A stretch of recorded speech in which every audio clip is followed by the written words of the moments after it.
বর্ষাকাল বলতে সবার প্রথমে মাথায় যেই শব্দটা ঘোরাফেরা করে সেটা হচ্ছে ইলিশ মাছ। কি বন্ধুরা, আপনারা সবাই আমার সাথে একমত কি না? বাঙালিদের গর্ব, বাঙালিদের অহংকার এই রূপলি শস্য ইলিশ মাছ। আমার ইলিশ প্রিয় বন্ধুগণ ঠিক কতটা একমত আমার সাথে সেটা কমেন্ট করে জানাবেন কিন্তু। আচ্ছা, আমি ভাবছি যেখানে সারা বাঙালির হেসেল জুড়ে ইলিশের গন্ধ মোমো করছে, সেখানে আমার হেসেলই বা বাদ থাকে কেন এই ইলিশ রান্নার রেসিপি শেয়ার করতে? আর এই ইলিশের রেসিপিগুলো যদি একটা সিরিজের মাধ্যমে আমি আপনাদের সাথে শেয়ার করি তাহলেই বা কেমন হবে? আইডিয়াটা কি মন্দ বলুন তো? তো সেই সিরিজের নাম দিতে চাই ইলিশ পার্বণ। আপনারা একটু কমেন্টে আমায় সাপোর্ট করবেন তো, কতজন আমার সাথে একমত। হাই এভরিওয়ান, আমি কুহেলি। কেমন আছেন সবাই? আশা করছি সকলে খুব ভালো আছেন। তবে আমি এখন যে খবরটা দিতে চলেছি তাতে আরও ভালো হয়ে যাবেন, কারণ আমার হেসেলে চলছে এখন ইলিশ পার্বণ সিরিজ। আর এই সিরিজের প্রথম রেসিপি সর্ষে ইলিশ, মুখে দিলেই ফিনিশ। ঠিক যেমনটা আপনারা দেখছেন, সর্ষে ইলিশ বানানোর জন্য আমি মিক্সিং জারে প্রথমে সর্ষে, পোস্ত, কাঁচা লঙ্কা, শুকনো লঙ্কা, লবণ, হলুদ, সর্ষের তেল, সামান্য উষ্ণ গরম জল দিয়ে একটা ফাইন পেস্ট তৈরি করে রেখে দিয়েছি। আর এইদিকে ততক্ষণ ইলিশ মাছগুলোকে টোনার, ময়শ্চারাইজার আর সানস্ক্রিন মাখিয়ে রেখে দিলাম। সে কি বুঝতে পারলেন না? হলুদ, লবণ আর সর্ষের তেল ম্যারিনেট করে রেখে দিলাম। যতক্ষণ ওদিকে ইলিশ মাছ ম্যারিনেট হচ্ছে ততক্ষণ এইদিকে কড়াইয়ে সর্ষের তেল গরম করে দিয়ে দিলাম কালো জিরে আর কাঁচা লঙ্কা ফোড়ন। এবারে আগে থেকে ওই যে পেস্ট করে রেখেছিলাম সর্ষে পোস্ত, সেই পেস্টটা দিয়ে খুব ভালোভাবে কষিয়ে নিচ্ছি। এদিকে মশলা কষাতে কষাতে দেখুন কড়াইয়ে তেল রিলিজ হয়ে গেছে মশলা থেকে। তো মশলা বলতে চাইছে আমি রেডি ইলিশকে বরণ করব বলে। তো অধীর আগ্রহে মশলা অপেক্ষা করছে ইলিশকে বরণ করবে বলে।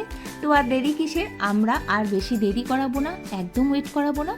দিয়ে দেব গ্রেভির জন্য সামান্য উষ্ণ গরম জল।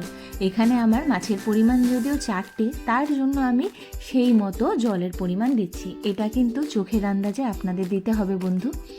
তো জল দিয়ে দিলাম, আর খেয়াল রাখবেন উষ্ণ গরম জল দিয়ে রান্না করবেন, তাহলে কিন্তু রান্নার টেস্টটা একদম পারফেক্ট থাকবে। তো এইবার একটু অপেক্ষা, খালি ফোটা পর্যন্ত গ্রেভিটা। দেখুন গ্রেভি কিন্তু বেশ ফুটে উঠেছে টকবক করে। বলতে চাইছে আর দেরি সহ্য হচ্ছে না বন্ধু, ইলিশ পাঠাও। তো আমিও সেই মতো ইলিশগুলোকে কড়াইতে আস্তে আস্তে দিয়ে দিচ্ছি। ইলিশ কড়াইয়ে পৌঁছে গেছে মানে রান্না কিন্তু 70% ডান। এইবারে একটু মাছগুলোকে সাবধানে, যাতে না ভেঙে যায়, তো সেইভাবে সাবধানে আমি একটু নাড়িয়ে চাড়িয়ে নিচ্ছি। আমি দেখুন একদম ঢাল তরোয়াল নিয়ে রেডি মাছ উল্টাবো বলে, কারণ মা কাকিমাদের মতো আমি তো অত পটু রাঁধুনি নই কি না। তবে যারা আমার মতো অপটু রাঁধুনি আছেন তাদের কিন্তু ভয় নেই। আমি যেভাবে রান্না করছি আমি পারছি মানে আপনারাও পারবেন ইলিশ না ভেঙেই রেসিপিটা কমপ্লিট করতে। দেখুন সাকসেসফুলি আমি কিন্তু ইলিশ মাছগুলোকে উল্টে ফেলেছি। তো এইবার আরও 5 মিনিট ফুটতে টাইম দেব। দেখুন ইলিশ মাছ কিন্তু রেডি হয়ে গেছে। কি করে বুঝবেন? ইলিশ মাছের এই যে গ্রেভিটা, তার চারিদিক থেকে কিন্তু তেল ভালো মতো রিলিজ হয়ে গেছে। এইবারে ওপর থেকে বেশ কিছুটা কাঁচা সর্ষের তেল ঢেলে দিচ্ছি। এইখানে কিন্তু কার্পণ্যতা একদম চলবে না, বেশ দরাজ হাতেই কিন্তু তেলটা ঢালতে হবে। তো রান্না কিন্তু একদম শেষ, আর কিন্তু অপেক্ষার কিছুই নেই। তবে আমি আরও একবার একটু নাড়িয়ে নিচ্ছি। আমি আর এবার রিস্ক নিইনি, কোনো ঢাল তাড়োয়াল না, আমি কড়াই সমেত একটু নাড়িয়ে নিলাম। তো আপনারাও যারা এখনও অবধি এক্সপার্ট রাঁধুনি নন, তারা আমার মতো করেই রান্নাটা কমপ্লিট করবেন। একদম কিন্তু স্বাদে কোনো তারতম্য হবে না। রান্নাটা কিন্তু অলমোস্ট রেডি। ভয়েস ওভার দিতে দিতে আমার তো জিভে জল, আপনারাও নিশ্চয়ই দেখতে দেখতে ঢোক গিলছেন।